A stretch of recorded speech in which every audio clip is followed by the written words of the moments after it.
বন্ধুগণ নমস্কার, welcome to Sitanshu global politics. আমি শীতাংশু বলছি। Please subscribe my channel.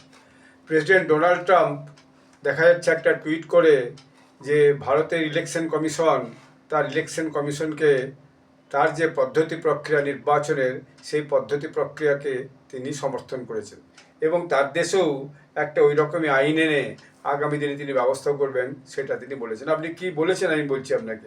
উনি ট্রাম্প ট্রুথ বলে একটা তার সোশ্যাল মিডিয়া মানে অ্যাকাউন্ট আছে, সোশ্যাল মিডিয়া একটা সাইট আছে, সেই সাইটে তিনি বলেছেন earlier this month India's chief election commissioner Ganesh Kumar asked our administration how can you have election in the US without a valid photo ID.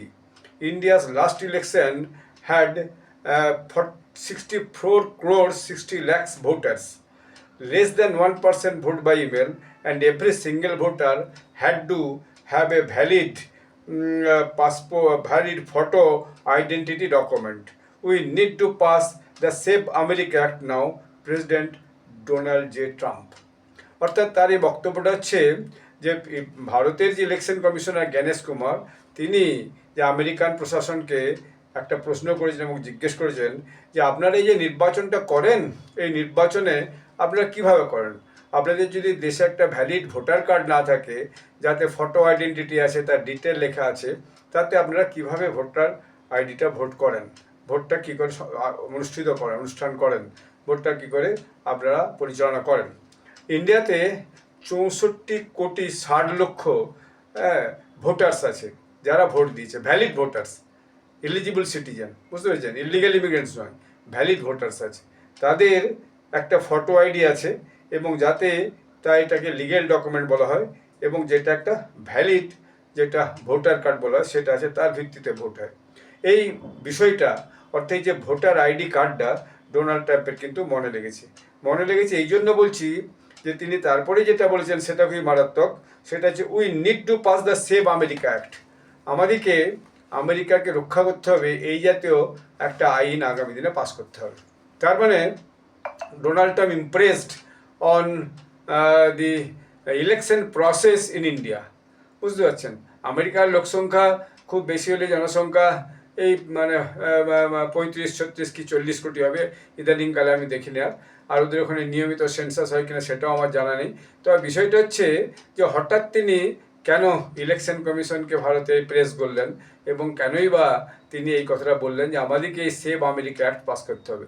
এর পিছনে তার লজিকটা কি? কিছু তো একটা লজিক আছে, তাহলে তো তিনি হঠাৎ করে এরকম একটা কথা বলে এরকম একটা টুইট তিনি করবেন না। তার যে ট্রুথ সোশ্যাল হ্যান্ডেল আছে সেখানে, এবং এর আগেই দেখা গেছে গণেশ কুমার সঙ্গে ভারতে যে আমেরিকান রাষ্ট্রদূত আছে সার্জিও গোরে, তিনি দেখা করেছেন।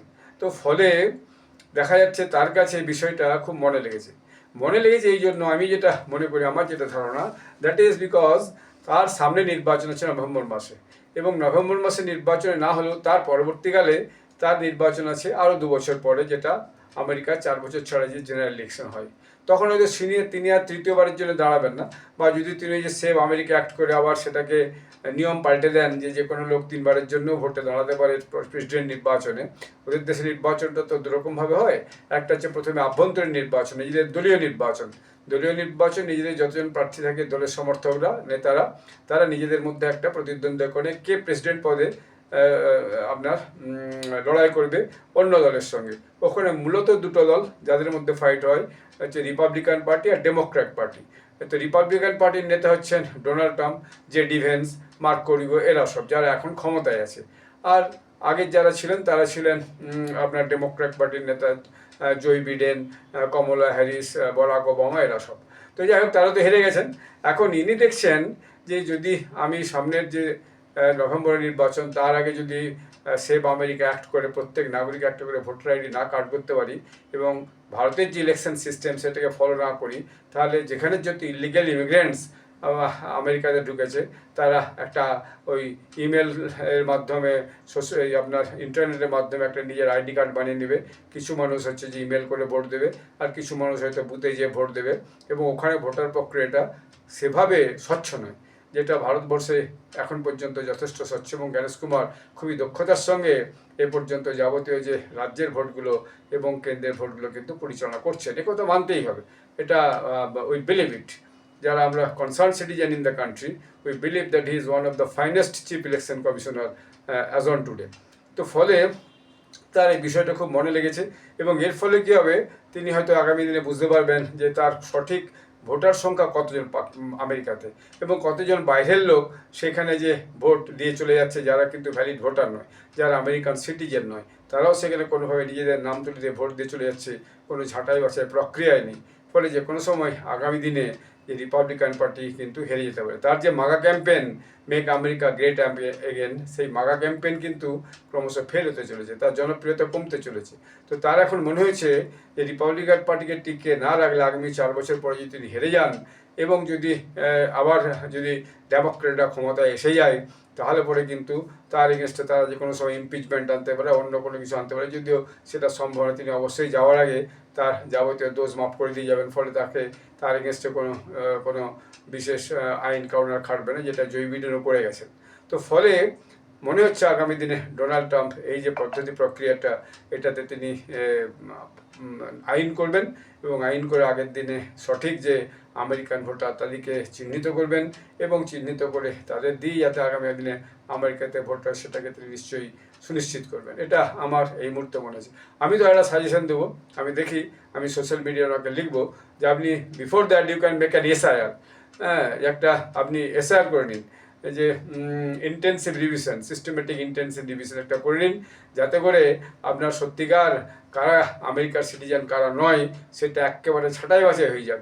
ছাঁটাই বাছাই হলে আপনি যাদেরকে হচ্ছে যে দেশ থেকে ফেরত পাঠাচ্ছিলেন, দেখবেন আরও লক্ষ লক্ষ লোক বেরিয়ে যাবে। তারপর তাদেরকে আপনি সহজে চিহ্নিত করতে পারবেন, এবং সহজে সেখান থেকে বের করতে পারবেন। এটা তার কাছে একটা সুবিধা হবে। অর্থাৎ একটা দেশের যে জেনুইন ভোটার, তারাই ভোট দিয়ে সরকার ঠিক করবে, সরকার নির্বাচিত করবে, সেটাই কিন্তু হওয়া উচিত। যারা জেনুইন ভোটার নয়, যারা ফর্জি করে ভোটের নাম তুলে দিয়ে ভোট দেয়, এবং যারা নিজেদের সুবিধা মতো দলকে ভোট দেয়, যারা দেশের মধ্যে বিভিন্ন বিচ্ছিন্নতাবাদী শক্তিকে ভোট দিয়ে তাদের ক্ষমতা বাড়ানোর চেষ্টা করে, সব দেশেই কিন্তু তার বিরুদ্ধে একটা যে আইন, একটা প্রতিবাদ, এবং একটা যে বিশেষ ব্যবস্থাপনা থাকা দরকার।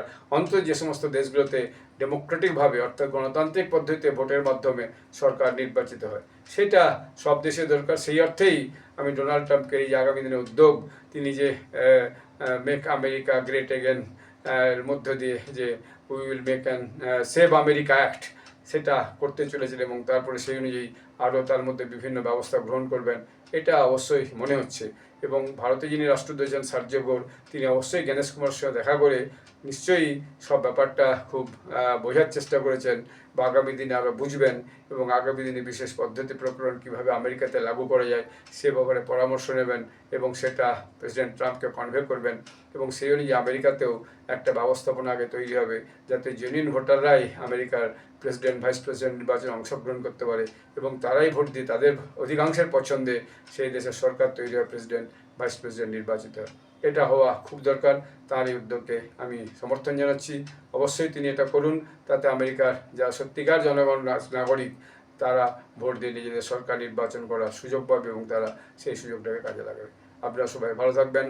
ধন্যবাদ। জয় হিন্দ।